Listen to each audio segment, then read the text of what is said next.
সেখানে gigantic fraud করা হয়েছিল পদে পদে, বিভিন্নভাবে সেখানে আইনের যে রীতিনীতি তার ব্যত্যয় ঘটানো হয়েছিল।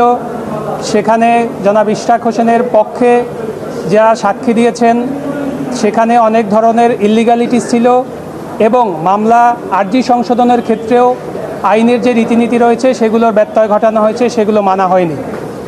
এ পর্যায়ে জনাব সিনিয়র মোহাম্মদ হোসেন লিপু সাহেব তিনি যখন শুনানি অ্যাডভান্স করছিলেন, শুনানি অব্যাহত রাখছিলেন, এক পর্যায়ে বাংলাদেশের প্রধান বিচারপতি তিনি জানতে চান যে এই মামলায় শুরু থেকেই the ball has been in the court of the election commission all the material time. তারা এই মামলাতে প্রতিদ্বন্দ্বিতা করেছিল কিনা বা আপিল ফাইল করেছিল কিনা বা তাদের পদ্ধতি এরপরের তাদের অবস্থান কী ছিল।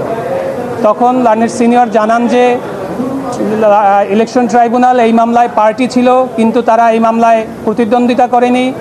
এমনকি এই রায় হওয়ার পরে তারা আপিলও ফাইল করেনি।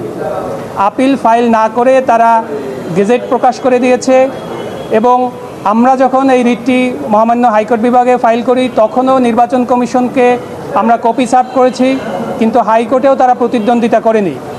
মহামান্য আপিল বিভাগেও তাদেরকে রেসপন্ডেন্ট নাম্বার 3 এবং 4 হিসাবে অন্তর্ভুক্ত করা হয়েছে, কিন্তু আজকে শুনানিতেও নির্বাচন কমিশনকে প্রতিনিধিত্ব করে কোনো আইনজীবী উপস্থিত ছিলেন না।